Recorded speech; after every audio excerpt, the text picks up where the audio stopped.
Olá, eu sou o Sérgio Aguiar, bem-vindo ao Modo Corrida. Você que mora numa cidade grande está com a sensação de que todo fim de semana tem corrida de rua? Em São Paulo não é impressão. E detalhe, esse número está crescendo. São Paulo é considerada a capital brasileira da corrida de rua. E é por isso que eu recebo aqui no estúdio Rafael Silva, que é diretor de corridas de rua da Federação Paulista de Atletismo. Rafael, seja muito bem-vindo. Obrigado, Sérgio. Agradeço a oportunidade de estar aqui, de poder falar da nossa modalidade, que é o atletismo, da corrida de rua, que tanto tem alegrado os corredores aí nos finais de semana aqui na nossa cidade e no estado de São Paulo também. No Brasil inteiro como um todo. Exatamente. Agora, eu falei fim de semana, tem corrida de rua dia de semana também ou não? Não, geralmente as corridas acontecem aos finais de semana, sábado, domingo, algumas nos feriados. Ah, pois é, quando o feriado cai dia de semana é que sim. E nós temos uma corrida que ela é uma corrida corporativa, que geralmente ela acontece numa quinta-feira à noite. Ela reúne os corredores das empresas ali que fazem um revezamento, né? Lá no Parque do Povo. Ah, sim. E aí ela acontece num dia de semana depois do expediente. A galera ainda bem, né? Exato. O pessoal já sai do trabalho e já chega motivado lá para fazer uma competição. E é bem acirrada essa competição, porque as empresas estão ali, um revezamento de 10 atletas, né? Cada um corre, eu acho que é um pouco, uma milha ou mais ou menos ali, eu não lembro agora o certo. E aí eles fazem esse revezamento e a empresa que tiver o melhor tempo somado entre os atletas ali é a campeã. Então é muito legal essa prova aí, já participei algumas vezes dela. Já. Não conhecia. É. Você já se inscreveu no Modo Corrida? Essa é a hora.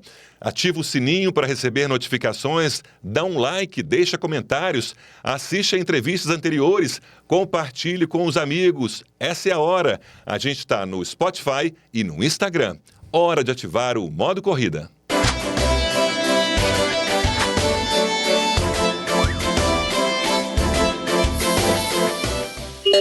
Rafael, tá vendo, a Federação Paulista de Atletismo é a mais antiga em atuação, é isso? Exatamente. 101 anos de federação, ininterruptos. A federação nunca parou, até no momento de pandemia. A gente continuou com as atividades, trabalhando na questão da liberação dos eventos, nas competições de pista e campo, que eram competições mais controladas. Então, já são 101 anos de história aí no atletismo paulista. É a federação da América Latina, a mais antiga, né? Uma das maiores federações do país, de todos os esportes. A federação é referência hoje no nosso estado e no Brasil também. E mais importante, descobrindo também novos talentos. Sem dúvida, sem dúvida. Sempre descobrindo novos talentos. As nossas competições de pista são competições de um nível técnico alto. Grandes clubes que são filiados, atletas de importância nesse cenário paulista ao longo de todos esses anos, e agora não está diferente. Na nossa última competição agora, nós tivemos atletas com índices importantes a nível mundial, então é uma referência, sim, a Federação Paulista. Bom, claro que me vem à cabeça, quando falar em clubes e de atletismo, Pinheiros. Além de Pinheiros, o que tem mais? Nós temos o Pinheiros, nós temos o SESI, nós temos a Orcamp. Nós temos muitos clubes, são mais de 70 clubes filiados à federação. Desses clubes, a maior parte deles é subsidiado por uma prefeitura. Então esses atletas eles têm acesso nas suas cidades ao atletismo, às escolas de atletismo de forma gratuita. Então temos diversos clubes importantes aí, o que eu citei, o Pinheiros, o SESI, o Orcamp, são os mais importantes que a gente tem aqui hoje no cenário paulista, né? Bom, claro que está todo mundo ansioso para sair do clube e ir para a rua e falar sobre esse crescimento impressionante do número de corridas de rua em São Paulo, capital, e no estado como um todo. A gente está batendo recorde atrás de recorde, é isso? 2025 vai novo recorde? Sem dúvida, né? Já veio agora no primeiro semestre. O segundo promete ainda mais, porque na história que a gente tem, o segundo semestre ele é maior do que o primeiro, né? Cerca de 35%, 37%, ele vai variando a cada ano. Historicamente, o segundo semestre é mais concorrido. É mais concorrido, tem mais provas, né? O mês de agosto é um mês que tem muita corrida, porque é um mês direto, sem feriado. Então, e esse agora tem 5 finais de semana, então acaba tendo mais corridas. A gente, por exemplo, nesse mês de agosto já tem lá no nosso sistema 124 corridas.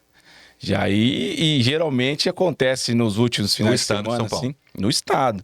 Nos últimos finais de semana, por exemplo, 23, 24 e 31, né, 30, 31, acabam entrando novas corridas e é sempre um desafio pra gente. Então, tá crescendo, recorde após recorde. Ano após ano, a gente tem tido um crescimento exponencial, assim. Você me contou nos bastidores, você está na federação há mais de 20 anos, é isso? Exato. É uma vida na federação. Tem história nisso, Tem hein? história. Comecei garotinho lá, tinha 18 anos. Comecei agora, no mês de agosto, né? Não sei a data exata, porque já tem um tempo, né? Mas eu sei que eu comecei em agosto, fazendo uma experiência. Em dezembro eu fui registrado. Era office boy, então fazia esses trabalhos aí na rua, entregas de documento, banco, né? Todas essas coisas. E aí a gente foi desenvolvendo, foi crescendo como profissional, como pessoa, né? Então eu tenho um amor muito grande para falar da federação, porque eu passei a minha vida toda lá e ainda estou dedicando, né, a essa modalidade. Mas a sua paixão maior era com futebol, ou ainda é com futebol? Era com futebol, com futebol. Eu joguei futebol desde de garoto. O meu objetivo era ser profissional no futebol, então tinha talento, fui atrás, fui em busca. Mas coisas da vida, não deu certo, mas eu tinha em mente, falei, não dá certo futebol, mas eu vou fazer faculdade, vou jogar pela faculdade, e assim foi. Joguei, estudei com bolsa. Você fez educação física? Fiz educação física pela Universidade Paulista, Unip, joguei futebol lá na Atlética, joguei 6 anos e meio, porque eu fiz outros cursos também, e aí a gente acaba como atleta da universidade. E aí foi, né? O futebol me formou como ser humano e me proporcionou também os estudos, né? Então, mas de qualquer maneira, o esporte está muito presente na sua vida e agora, inclusive, profissionalmente, na federação. Sempre. Agora sempre. não, já tem bom tempo. Sempre. Eu, além da federação, eu também trabalho com eventos de corrida de rua, né? Dando aula. Tô no jiu-jitsu agora, fazendo. Então, o esporte, ele faz parte, tá no sangue, né? O atleta, quando ele se dedica à vida como atleta, independente da modalidade, você acaba fazendo, participando, se engajando, né? Não tem como. Bom, então você corre. Corro e treino jiu-jitsu hoje. Futebol eu parei, né? Machuca muito. A corrida também machuca, dependendo da intensidade, do volume. Exato, é verdade. Você já corre há quanto tempo? Que tipo de distância que você faz? Já desde que eu comecei a dar aula, fazer estágio, né, em 2007, final de 2007, eu comecei a fazer estágio, aí já começo a correr com os alunos, e aí eu venho nessa, desde essa data eu venho já correndo, faço 5, faço 10, uns treininhos longos às vezes, 18 no máximo, mas eu não sou muito fã das provas longas não, acho que não é muito a minha praia, não. Eu gosto mais de fazer as curtas ali. Os meus alunos até reclamam, falam, pô, vamos, professor, fazer a longa? Eu falei, não, vou no 5, aqui tá bom demais, vou no 10. Pois é, isso que eu queria te perguntar. Não tem uma pressão? Porque eu percebo isso, né? Quem fiz uma prova de 5, outra de 10, mas os colegas fizeram já meia e já estão inscritos para uma maratona. Não tem uma pressão, até para você, por exemplo, a correr provas mais longas? Você sente isso com os seus alunos também, entre eles? Sim, sim. Os alunos, eles gostam de desafios, né? Então, aí começa caminhando, lá tem alunos que começou caminhando e completou uma maratona já o ano passado, né? Começou com a gente lá, não corria, já nunca corri e tal, a gente vai fazendo passo a passo, e aí chegou a finalizar uma maratona. Então eles vão querendo esses novos objetivos, né? Mas eu não tenho isso não, eu tô ali no 5, no 10, tá bom demais e me divirto fazendo isso. Pois é, quando você corre e se diverte ou você corre como diretor de corridas de rua, prestando atenção se está funcionando, o que está dando certo, o que tem de errado?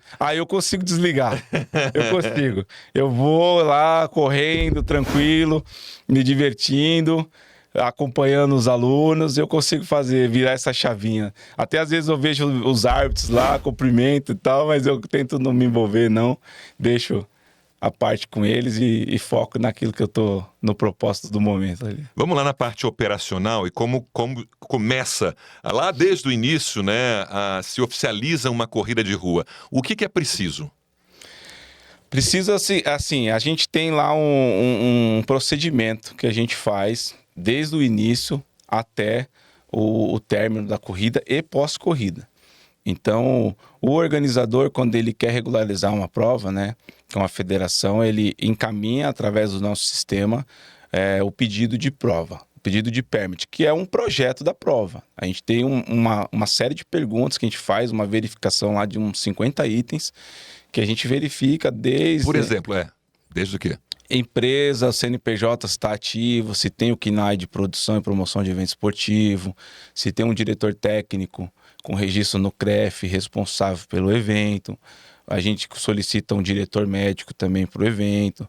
A gente verifica questões de infraestrutura, de arena, de largada, de chegada, fechamento do percurso, área médica, a gente solicita. Então, ele preenche os documentos, coloca as informações que vai ter no evento dele, a nossa equipe faz essa análise prévia, entendendo de que o projeto, o evento, tecnicamente tem condições de ser realizado dentro das regras já estabelecidas e das normativas.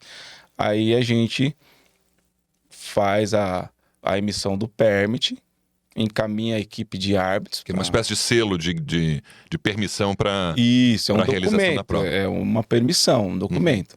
É uma validação de que aquele teu projeto que você preencheu previamente para a gente, ele tem condições de ser realizado. Né? Está dentro da regulamentação. Então, o documento ele é emitido, enviado à organização, publicado no nosso site, como um evento regularizado, um evento que está cumprindo com a legislação, né? Que é uma obrigatoriedade, o permit hoje no Brasil. E após isso, a gente encaminha no dia do evento a arbitragem para fazer duas coisas. A arbitragem ela faz a arbitragem da corrida, das regras de competição e a validação, homologação dos resultados. E faz... O que é arbitragem, propriamente dito, na corrida? O que eles têm que ver? Eles fazem um acompanhamento do percurso, masculino e feminino, geralmente nas motos. Faz o controle se os atletas cumpriram o percurso na íntegra, se não cometeram nenhum ato antidesportivo. Mas ali está falando de atleta de elite, no caso? Os primeiros colocados. Certo. Porque muitas das provas Algumas hoje que não tem, elas não têm pelotão de elite. Sim. Mas tem sempre ali o pessoal que briga pelo pódio. Então, dependendo da prova, da classificação, se é dos 3, se é dos 5, se é dos 10 primeiros, tem prova de diferentes tipos, né? Aí os árbitros fazem esse acompanhamento. E aí verifica se cumpriu, se não teve nenhum atleta fazendo pace, marcando ritmo para o outro. O árbitro também faz esse controle, faz as anotações. A gente tem um caso muito frequente que é atletas que às vezes por não conhecimento, entrega o número de peito para outro atleta correr. Não vou poder ir naquela prova, entrega o número de peito. E aí se é um número de peito feminino e um atleta masculino está correndo, às vezes a performance... ela pode ser melhor, né, no masculino. Sim, claro. E aí o atleta acaba entrando... Aliás, isso não é raro, né? Muita gente se aproveita da inscrição do outro. E aí a gente tem... Às vezes é inocência, não conhece da regra, às vezes também é por má fé. A gente tem acompanhado alguns casos assim. E o árbitro, ele faz essa verificação, né? Então, na hora que sai o pódio lá, antes de ser divulgado, o árbitro faz a verificação. Então, ele vai acompanhar se o atleta foi aquele que ele viu no percurso e fez o controle.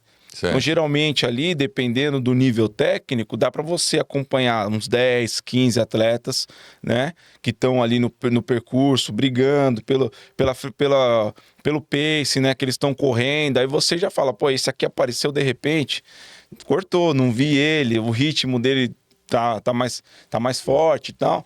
E aí o árbitro faz a validação. Então, esses são os 5 primeiros, esses são 3, assina lá a súmula, entrega e aí vem a premiação.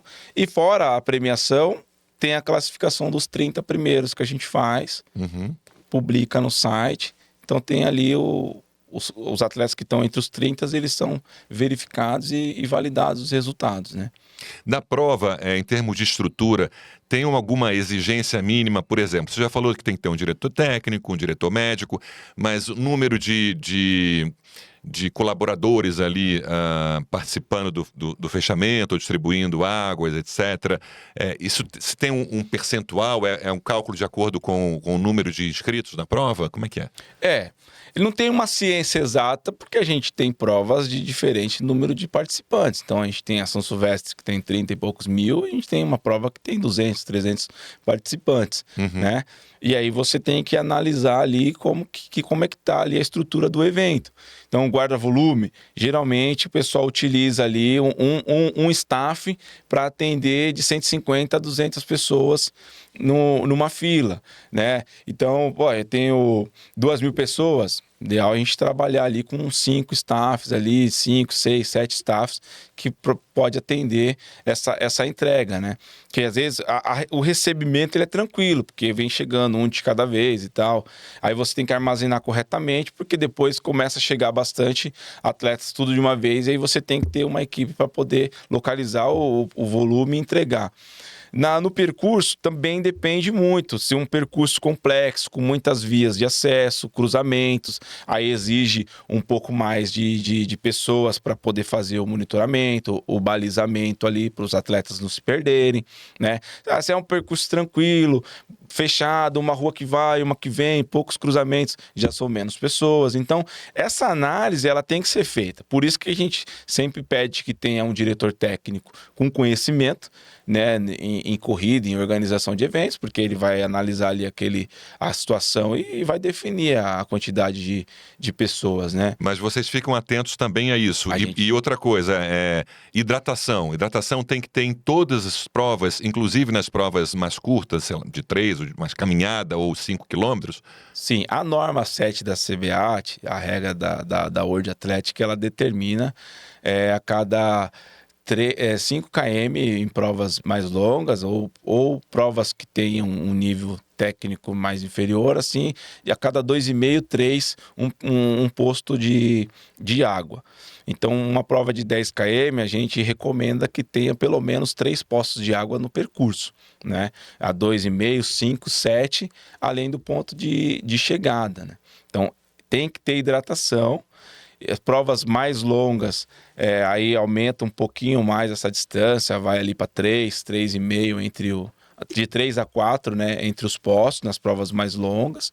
E o isotônico também, nas provas mais longas, ele é obrigatório? Não. Não? Obrigatório não é, somente a hidratação. A água. O que é obrigatório nas provas mais longas é ter banheiro. Acima de 10 km tem que ter banheiro no percurso. Sim. E aí a gente recomenda que o banheiro fique próximo a um ponto de água para o atleta poder utilizar ali. Então. De 5 não precisa ter banheiro? De 5 não. Até 10 km não precisa ter banheiro no percurso. Sim. A partir de 10 km as provas já tem que ter banheiro no percurso. Como é que é para a questão de bloqueio de ruas? Aí é um trabalho conjunto com a CET, com vocês também. Quanto tempo antes que uma organizadora tem para preparar, né, o percurso e como é que é também para desfazer todo esse esquema? Isso depende da cidade, da né? cidade, do tamanho da prova. Tamanho da prova, do departamento de trânsito local. Então, algumas cidades elas têm uma estrutura melhor para fazer... Se a gente pensar em termos de São Paulo. São Paulo, você tem que dar entrada na CT lá pelo menos uns 40 dias antes. Eles fazem uma análise do teu percurso. Isso numa prova nova, né? Não, qualquer prova, a CT... É claro 40 dias antes, por exemplo, de uma São Silvestre, que já vai para a 100ª edição, eles têm que mandar... Já tem que mandar documentação. Até Essas provas, assim, até com maior antecedência. Sim. Eles pedem. Mas a CT já tem alguns percursos definidos aqui em São Paulo, né? Dificilmente você vai fazer uma prova em um percurso que não aconteceu. É muito raro isso. É isso que eu estava pensando aqui. A gente comentou nos episódios, por exemplo, na Faria Lima, que é uma via icônica de São Paulo. Eu não me lembro de ter tido prova de corrida na Faria Lima. Não. Já teve? Não. Acho que não, né? Então tem umas exceções ali. Uma corrida que tinha na Faria Lima era no Shopping Guatemi. Aham. Era uma abertura do Guatemi Fashion lá, né? Sim. Então, no shopping tinha uma corrida que era dentro ali do estacionamento, a concentração, saía e pegava umas ruas atrás. e fazia também estacionamento do shopping. Mas isso já Mas tem não na que própria, na própria via, na né? via não. Mas é por causa do volume, da estrutura ali, porque se a gente pensar, a Paulista tem a São Silvestre, a Pacaembu tem movimento grande e ela tem com frequência também provas de corrida. Que mais? Tem a própria Brigadeiro na São Silvestre e tal. Por que especificamente a Faria Lima ou outras que não ocorreram até hoje? Por qual motivo? Depende do impacto que o fechamento daquela via vai causar na região. Mesmo sendo no domingo. Mesmo sendo no domingo. E se tem ruas paralelas que conseguem dar vazão ao trânsito. Então, isso tudo é uma preocupação do poder público, né? Porque você fecha uma rua para um público que está participando ali, mas a maior parte desse público não está. E muitas das vezes nem sabe o que está acontecendo. E então, isso para o poder público também é um impacto muito grande, né? E aí você tem que ter todos esses estudos. Então tem certas vias que não possibilita você fazer um fechamento, porque você não tem para onde sair, para onde correr, você vai ilhar uma área que às vezes é residencial, o próprio morador não consegue sair. Então, assim, tem um transtorno grande para a cidade, né? A gente entende a questão da ação esportiva, a gente incentiva isso, mas a gente tem que ter preocupação também com aqueles que não estão participando naquele momento e que precisam também se deslocar, né? Então, assim, a CT tem uma preocupação muito grande com isso e por esses casos que, assim, não permitem certas coisas. Porque o organizador, ele é criativo, né? Ele é criativo, ele quer sempre estar inovando. Então, ele vai querer tudo. Ele vai querer tudo, Para ele tudo pode. E aí você tem que ter um balanço, né? Um contrapeso ali que atenda os dois lados, né? Então, já tem hoje os percursos demarcados, já estudados, e aí dificilmente você vai ter uma prova num lugar inédito assim. Eu falava sobre, na abertura, São Paulo será a capital brasileira da corrida de rua, né? A gente tem um número bastante significativo ano a ano, especialmente nesses 2 últimos anos de São Paulo, e a diferença é bem grande para a segunda colocada, né? Que é o que? Campinas? Campinas hoje, tem uns anos já que Campinas é a segunda colocada, né? Mas assim, São Paulo o ano passado teve 201, Campinas chegou a 35, né? E olha que Campinas, assim, já o ano passado já tem inovado bastante na gestão lá do novo secretário e tem tido 2 corridas no mesmo final de semana em Campinas, coisa que não acontecia antes. Então, você vê que a cidade tem potencial, é uma cidade grande, né? Bastante habitantes lá, então já tem crescido e já tem acontecido provas, assim, 2 provas no mesmo final de semana na cidade. Então, mas aqui em São Paulo chega a ter 4 por... Semana que vem, por exemplo, a gente tem uma prova na USP. Chega a ter mais de 4 no fim de semana? Semana que vem a gente vai ter uma na USP, a gente tem uma corrida na Moca, a gente tem uma corrida no Parque do Povo, a gente tem uma corrida no Parque Vila Lobos. Já foram 4, a gente tem uma corrida no centro da cidade, na Praça Patriarca, 5. Eu acho que deve ter mais uma aí. Porque semana que vem tem 34 corridas no estado. Pela federação. Nossa. Deixa eu... também efeito de comparação. Qual é que exige maior complexidade em termos de corrida? A São Silvestre ou uma SP City, que pega vários bairros de São Paulo? Pergunta boa, né? É difícil. Duas dessas são durezas. Durezas, sim. A São Silvestre é uma prova muito tradicional, assim, e o volume de gente, né? Então exige uma responsabilidade muito grande de se fazer. Eu fiquei impressionado uma vez que eu passei, eu trabalhei já muito São Silvestre. Então você não correu São Silvestre ainda? Não, só trabalhei. Eu acho que eu já tomei Vem a 100ª aí, olha a oportunidade. Umas 10. Meus alunos estão todos doidos para correr essa prova aí. Imagino. Mas é aquilo, tem a importância de coordenar a equipe de árbitros lá. O ano passado a gente trabalhou com 25 árbitros na São Silvestre, aí coordena a equipe, então tem... Numa corrida comum são quantos árbitros? A gente... São Silvestre. Depende das distâncias, né? Mas fala de meia ou maratona. 4, 5 árbitros ali, às vezes 6. E para uma São Silvestre, 25. É porque a gente tem algumas ações que a gente faz lá. Então a gente tem a São Silvestre, como é uma prova de nível internacional, é label que eles chamam, né? Então tem câmara de chamada que a gente tem que fazer, cronômetro manual. O que é a câmara de chamada? Câmara de chamada é um espaço que a gente reúne os atletas de elite, faz a verificação deles, faz a verificação do calçado dos atletas, se está dentro das especificações. Porque tem os proibidões ali, né? Tem os proibidões, exato. Número de peito, verifica se todos concentraram, se todos largaram. Né? Então, chama de câmara de chamada, a gente tem que fazer essas verificações. Tem a Elite A, tem a Elite B. Não precisa de gente para isso. A gente faz os splits na São Silvestre. Então, a gente, além dos árbitros que fazem o cortejo do masculino e do feminino, a gente tem árbitros que tem que fazer os splits de 5, de 10, para bater o cronômetro dos atletas que passaram dos primeiros colocados a cada dessas viradas. Às vezes a organização ela pede para a gente fazer uma ação para ter uma estatística da prova, do desenvolvimento da prova. Então eu coloco o árbitro fazendo o cronômetro cada quilômetro de passagem. Então são ações que a gente faz além das que a gente tem convencional nas corridas, né? Por isso que exige um pouco mais de... 25 para São Silvestre, por exemplo, a SP City que eu citei, foram quantos? A SP City foi menos. Foi menos. A SP City a gente trabalhou com... Olha, foram 20 e tantos mil corredores. Eu acho que foram 12 árbitros. Sim. Porque a SP City a gente fez hidratação especial. São Silvestre também tem hidratação especial. A gente fez hidratação especial, foram 6. Aí teve câmera de chamada, mais... cortejo 4, foram uns 12, 14 árbitros na SP City. Tem a complexidade da SP City, porque também tem bastante gente, né? Sim. O volume de atletas é grande, larga num ponto, chega no outro também, e o percurso. São 18 bairros, então é muita coisa.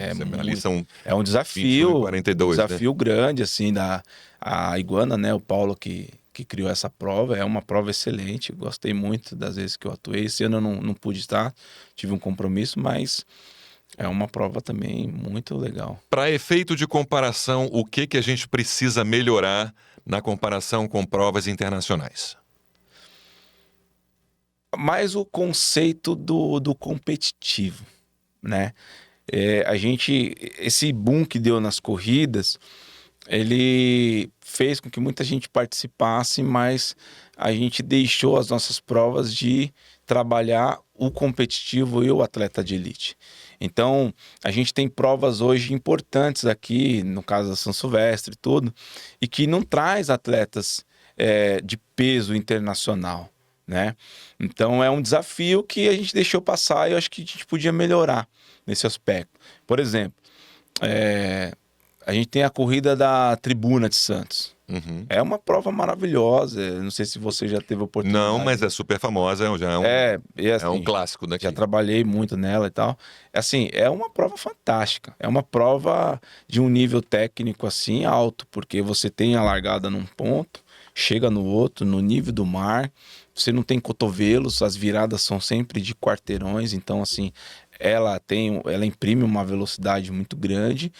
E às vezes falta atleta de peso, de performance internacional para vir de repente bater um recorde nos 10K lá, né? Porque eu lembro que eu trabalhei em 2006 nessa prova e o nosso atleta, um dos maiores maratonistas que a gente teve, o Marilson, ele fez um tempo lá de 27 alto, assim, chegou junto com o keniano também. Mas isso é bicampeão em Nova York, né? Daí aí a gente está falando do... Mas assim, foi um tempo absurdo lá. Sim. A gente teve uma keniana uma vez que fez 30 e alguma coisa, ela foi a quarta no geral. Chegaram 3 homens e ela.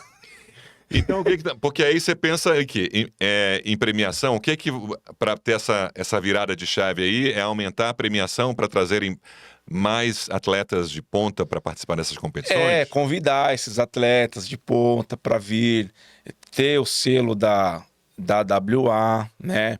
Ir escalando, como por exemplo a São Silvestre já fez, a própria City Marathon esse ano que teve o Permit Ouro, né, da World Athletic, e aí você trazer atletas convidar esses atletas, né? E esse convite ele precisa ser feito através de cachê também, não só o prêmio em si, mas o atleta vem com cachê. E aí, se você vem com um atleta forte, você coloca o nome da prova lá em cima. Porque o atleta vem aqui numa prova, por exemplo, da tribuna e bate um recorde, faz uma marca importante no ano, isso vai repercutir internacionalmente, né? Sim. Então, acho que as provas hoje, elas faltam esse lado competitivo, e as provas amadoras também, de se fazer um percurso medido oficialmente, de se preocupar, ainda que sejam atletas amadores, mas que brigam ali pela performance, né? Que querem melhorar o seu tempo, seu RP, de fazer esse conceito de competição, incluir outros atletas de já profissionais que vivem desse treinamento de corrida, né? dessa performance, e aí fazer esse conceito mesmo de competição. Hoje a gente é muito festivo, né? Festivo, vamos lá, vamos encher de gente. E tem o seu lado positivo também, mas... porque você coloca mais pessoas praticando, né? E se fala mais sobre o se fala mais, esporte. Mas cada vez mais esses atletas que outrora começaram ali, vou correr, vou fazer um 5, vou caminhar, hoje eles querem correr forte, hoje eles querem índice para correr as provas fora.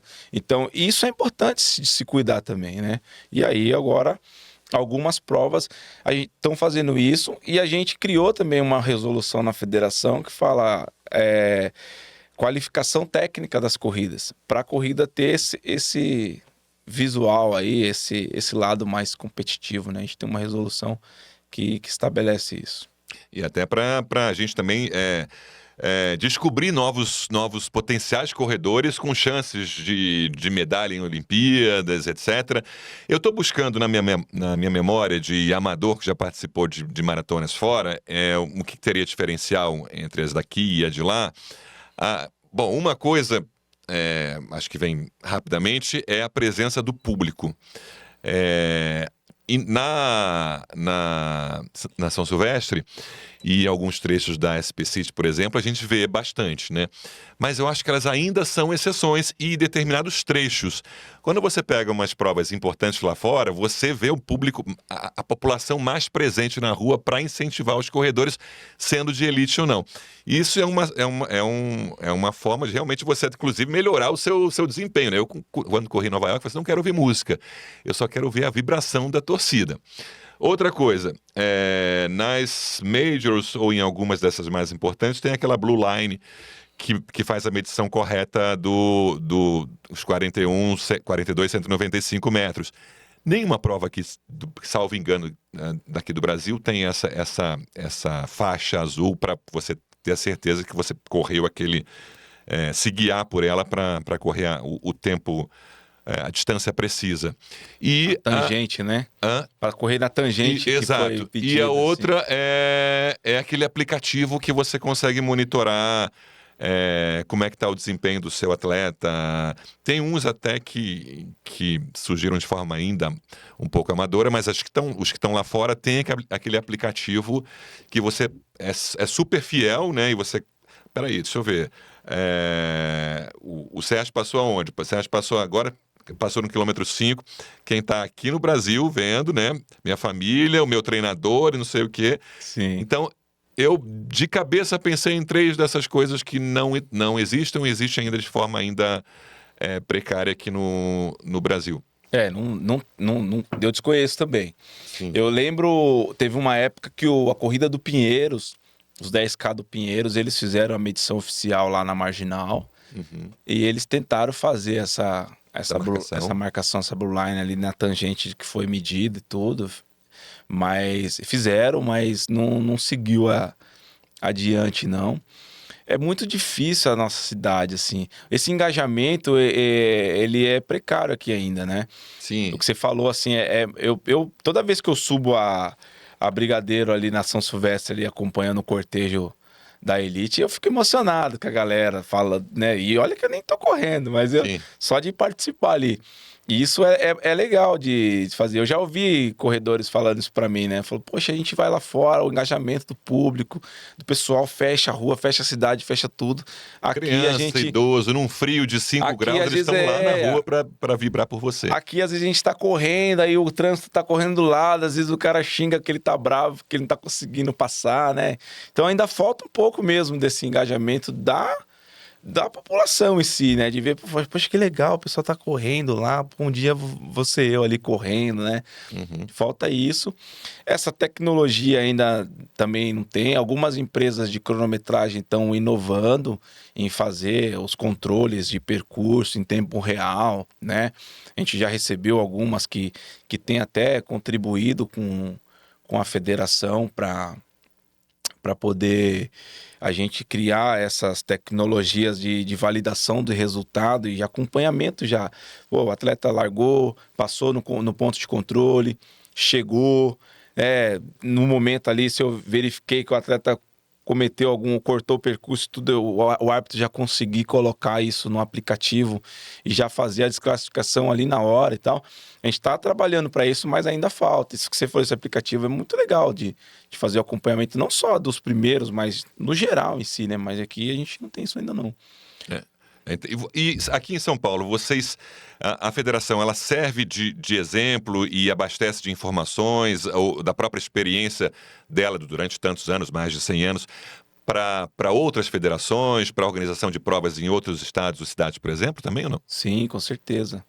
A gente é procurado bastante por outras federações. Nosso presidente Joel tem presidido um grupo de presidentes de federações, não só no atletismo, mas outras modalidades também. E ele sempre fazendo essa troca de informações. Porque, Sérgio, a nossa federação, por ser a mais antiga, a gente tem desafios muito grandes lá, principalmente na corrida de rua.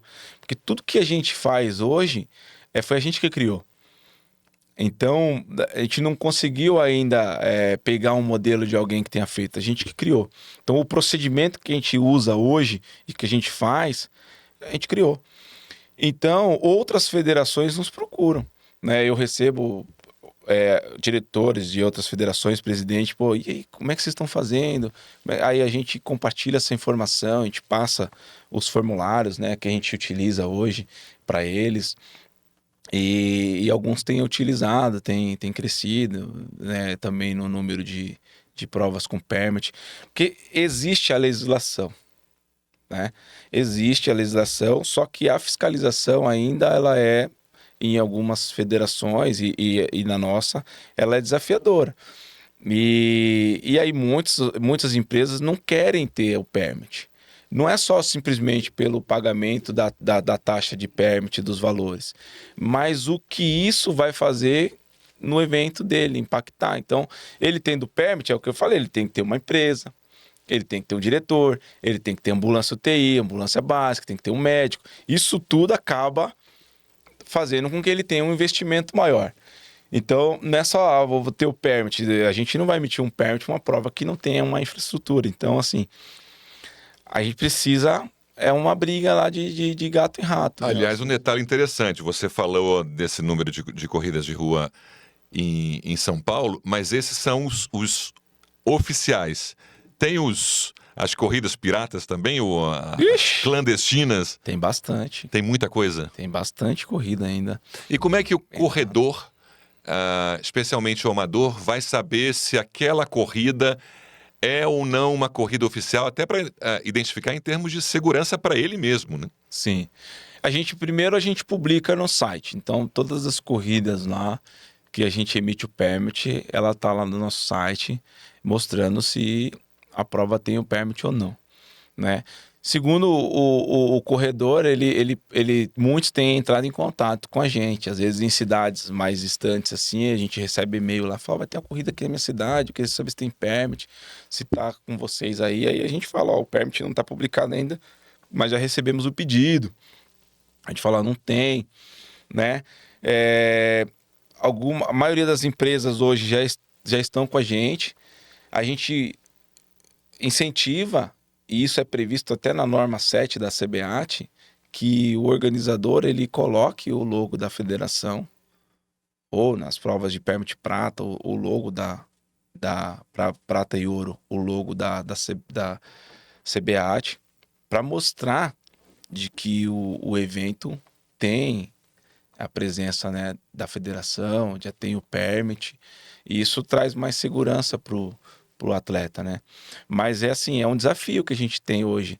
A gente tem uma empresa que a gente contratou só para fazer as fiscalizações. Porque E aí hoje, tem um tipo de... pode ser punida a organizadora de uma corrida pirata? assim, a gente notifica o poder público, os órgãos lá municipais, então a Secretaria de Trânsito, de Esportes, a respeito da irregularidade do evento. E aí cabe ao poder público não liberar o evento. Quando isso acontece deles liberarem, e aí a federação ela entra com uma ação judicial.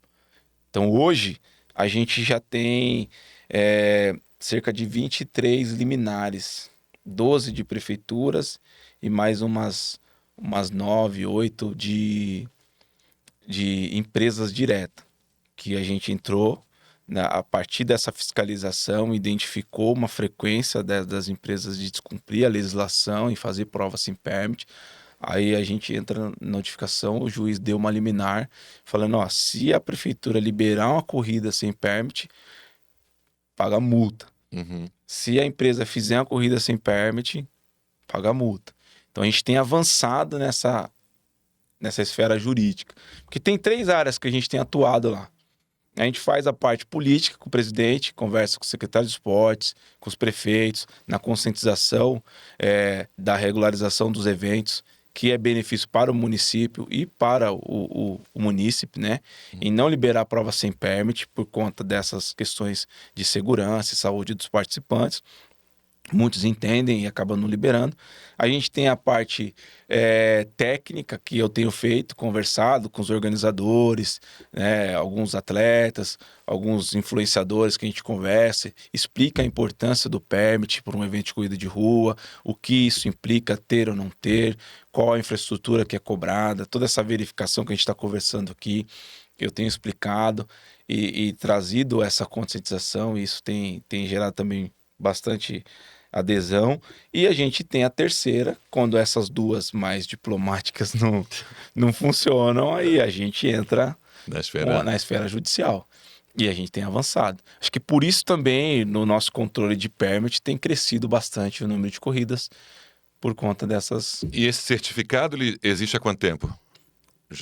Permit. O permit faz muito tempo que a federação já regularizava. Em 2000... Então não dá nem para falar que desconhecia, né? Em 2004, o Departamento de Corrida de Rua foi criado. E aí a gente começou, a partir da legislação de trânsito, artigo 67, a cobrar o permit das corridas. Então a gente vem desde 2004 construindo todo esse relacionamento, essa expertise, e aí vem crescendo ano após ano. Em 2004, por exemplo, a gente tinha lá 120 corridas. Olha. Com o permit. E cresceu assim, de 11, que foi em 2001, quando não tinha ainda essa cobrança incisiva, né? Uhum. De 11 passou, quando criou o departamento, a 120. E aí foi crescendo ano após ano. Em 2019, com 462, né? Uhum. Aí quebrou por causa da pandemia, parou. Sim. E voltou já em 2022, 430, 515, 734. Então agora com uma projeção para mais de 1.160 corridas. Nossa, é muita coisa. É muita coisa. Você mencionou a pandemia. Como é que foi esse processo de retomada pós-pandemia? Foi bem difícil, assim. Foi duro, foram negociações feitas. A gente tinha criado em 2019 um sumário executivo, né? A gente contratou uma ex-atleta nossa que era especialista em estatísticas, ela levantou todas as informações que a gente tinha no departamento e criou um sumário executivo que mostrava todo esse cenário de corrida de rua até então.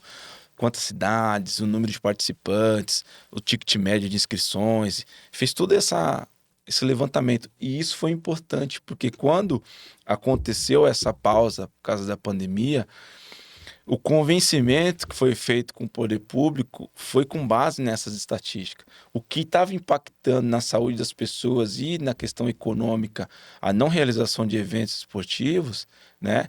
A gente conseguiu mostrar com esses números.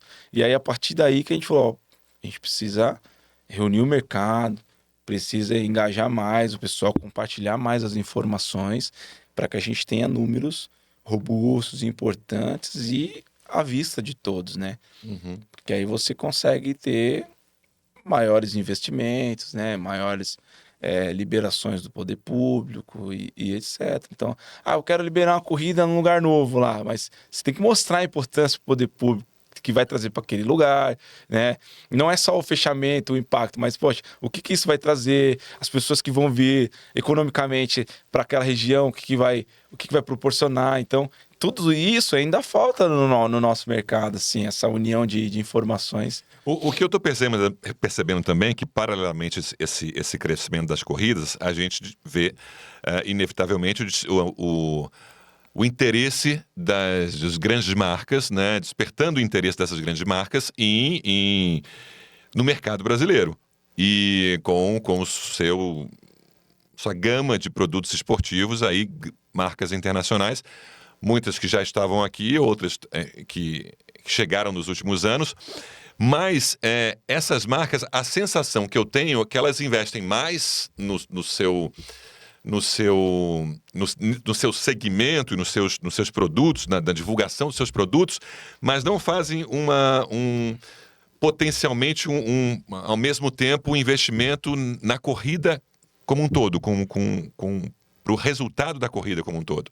Entendi. É isso mesmo, é o que a gente tem tentado conscientizar os organizadores. O presidente Joel tem conversado muito com eles nesse sentido, porque as marcas, elas investem no produto, para o público final, né? Sim. Mas o cenário esportivo, ele precisa ser mudado. E essa reunião de informações, ter mais segurança, provas que tenham permit, que tenha essa segurança para o participante, isso traz segurança para a marca. Então a marca consegue investir melhor. Foi por isso que a gente criou o Prêmio de Excelência. Como é que é o prêmio? O Prêmio de Excelência a gente criou ano passado, esse ano foi a segunda edição. E o que ele faz? Toda essa verificação das provas com permit que a gente faz da arbitragem, um relatório técnico que tem lá 50 itens, avalia a largada, chegada, arena, tudo, o árbitro dá uma nota. Então, todas as provas são avaliadas, consequentemente, os organizadores. A gente criou o Prêmio de Excelência para quê? A gente premiasse as melhores iniciativas. Então, qual é o organizador que tem uma avaliação técnica melhor nas suas provas junto à federação? Qual é o organizador que tem mais provas? Qual o volume de inscritos nessas provas? Quais as cidades que promovem o seu calendário melhor e recebem essas corridas? Então, a federação, ela dá um troféu para todos essas iniciativas. E aí foi o Prêmio de Excelência FPA de corrida de rua que a gente fez em 2004 e 2005 com base nesses índices. E isso, assim, tem gerado um barulho no mercado, assim, e a gente tem recebido feedbacks, retornos, assim, grandes, principalmente no último. A gente conseguiu trazer marcas que apoiaram, que patrocinaram. Então, esse é o objetivo, é fazer com que o patrocinador, que está ali preocupado com o consumidor final, mas quando ele vai pôr a marca dele numa corrida, ele saiba qual é essa corrida, que tipo de corrida, qual é o organizador, qual é a procedência desse organizador, para que ele tenha maior segurança. Tendo maior segurança em envolver a marca dele na prova, ele pode aportar mais dinheiro. Ontem mesmo eu recebi um organizador que me ligou e falou, eu vou fazer uma corrida para um shopping, só que esse shopping teve uma experiência ruim com outro organizador. E ele está preocupado, ele quer saber se a minha prova vai ter permit. Eu falei que eu sempre tenho permit e tal. Eu falei, faz o seguinte. Primeiro, mande um e-mail, peça para a nossa equipe te dar um atestado de qualificação técnica das provas que você já fez com a gente. E aí a gente vai atestar a sua empresa, que realizou tantas corridas, teve uma avaliação técnica de X% e tal. E aí você pega esse documento, apresenta para o shopping, acabou.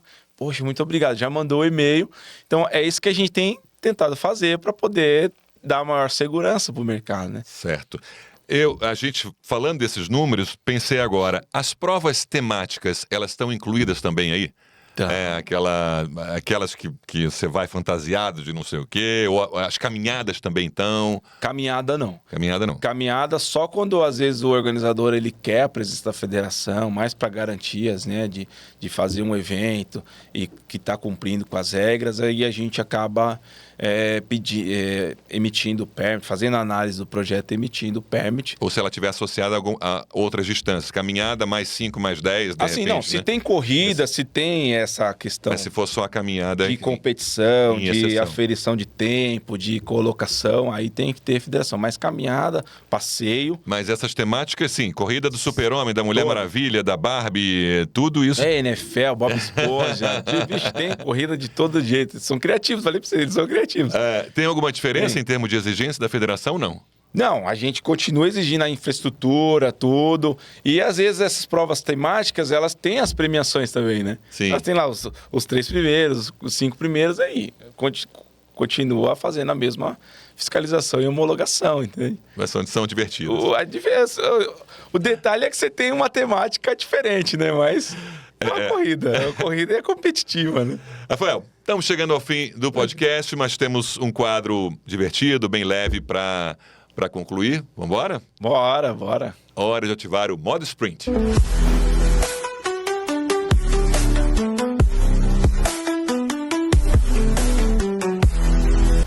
Vamos lá, não pode ficar em cima do muro, tem que ser objetivo e explicar o motivo da sua resposta, tá? Vamos lá, a gente falou até no início, você mencionou que tinha uma corrida noturna, que era dia de semana, mas corrida noturna ou de dia? De dia. Por quê? Eu prefiro do dia. Para enxergar o local, toda a parte, eu prefiro de dia. Tá bom. Meia ou maratona?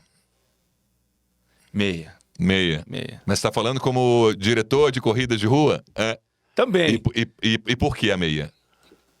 A meia é mais curta, né? Objetivo, né? Vai lá, objetivo. Resolve mais rápido. Curta, resolve mais rápido. É mais rápido, né? Porque, É bacana também, resolve bem mais rápido. Vai suar menos, né? Tá valendo. Então vamos lá. É que você falou meia e ela é menor, mas curta. Vou botar uma outra aí no... Meia ou São Silvestre? A São Silvestre, né? A São Silvestre é especial, né? São Silvestre. Como diretor, como árbitro, não tem como. Ali a São Silvestre sempre emociona. Como eu falei no início, você sobe a Brigadeiro com o primeiro colocado ali, o olho enche de lágrimas, não tem como. E falando nisso, vocês estão já preparando alguma coisa? Como é que está esse movimento para a edição de número 100? Sim, já estamos. A gente está para agendar uma reunião com a Vega, que é a organizadora, junto com a Casper Libero lá na federação, para os ajustes finais, que eles estão para lançar também já as inscrições, né? Sim. Já foi procurado por eles, só estão aguardando a agenda do presidente para poder fazer essa reunião dos ajustes finais. Largada ou chegada? Chegada. Por quê? Chegada é mais emocionante ali. Você vê o pessoal chegando, cumprindo o objetivo. Mas em termos de complexidade, largada ou chegada? Não, chegada sempre. Também? Sempre chegada. Principalmente quando chega várias provas ao mesmo tempo ali, as distâncias tudo juntas ali, é uma dificuldade grande ali para você poder. Montagem ou desmontagem? A montagem ela é mais difícil, né? Mais demorada, tem todo um cuidado que você tem que ter em verificar se está tudo ok, se não tem nada errado, se está faltando alguma coisa, né? Uhum. A desmontagem é só botar tudo para baixo e colocar no caminhão. Bota no caminhão e Já acabou, era. né? Capital ou interior? Capital. Provas maiores, a infraestrutura grande, assim, um desafio também maior. Embora tenha corridas aí no interior que são bem legais também. Vale pro litoral também? Sim. Essa comparação, capital ou litoral, capital também? Se a gente pensar na corrida que a gente já citou lá no litoral, ela é muito boa, né? Vale a pena. E para fechar, Brigadeiro ou Marginal Pinheiros? Em qual aspecto, né? De dificuldade, O tudo. que te vem à mente, assim, o que você acha que é a mais simbólica? A Brigadeiro pelo seu desafio na São Silvestre, ou a Marginal Pinheiros, que é o que todo mundo sonha em fazer ali o seu RP, porque ela é plana, não tem... Se for no aspecto da comoção, a Brigadeiro, se pensando em São Silvestre, você subir a Brigadeiro ali, não tem outro sentimento, né? Mas em termos de performance, de fato, você correr ali na Marginal ali... Uma reta só. A chance de fazer a sua melhor prova. O único problema da Marginal que quebra o ritmo é o retorno, né? Uhum. Tem que fazer aquele cotovelo, Sim. mas ali liso, né? Você só. manda ver. É isso aí. Rafael, super obrigado, parabéns pelo esse crescimento aí, essa estrutura bastante especial em São Paulo, né, para os corredores amadores de elite, e aí a gente acompanhando de perto esse crescimento da corrida de rua em São Paulo. Obrigado, eu agradeço o convite, né? É importante para a federação essa participação, para a gente poder falar do trabalho que a gente realiza lá. Uma coisa importante é que o corredor, né? Vou falar para o corredor agora, você corredor, quando correm as provas que tem permit, quando paga pela sua inscrição, você está contribuindo por todo um ecossistema não só de corrida, mas do atletismo no estado de São Paulo. Então a federação, ela administra o atletismo como um todo. Então quando a gente vê atletas fazendo marcas importantes a nível mundial, o olímpico, você faz parte disso, né? Com a sua contribuição nos eventos esportivos, nos eventos que tem permit, o organizador que faz eventos com permit, esse recurso advindo do permit, ele é revertido para a manutenção do atletismo. Então, o slogan da federação é: o atletismo transforma vidas, né? E não foi diferente na minha, foi transformada a vida inteira, esses 21 anos no atletismo, e vários outros atletas que se beneficiam dessas provas. Então é muito importante para a gente. Eu agradeço a oportunidade de poder estar aqui falando em nome da Federação de Atletismo. Obrigado mais uma vez. Você já se inscreveu no nosso canal? Essa é a hora, se inscreve e ativa o sininho para receber notificações, dá um like, deixa comentários, veja entrevistas anteriores, compartilhe com amigos, é importante a sua participação. Até o próximo Modo Corrida.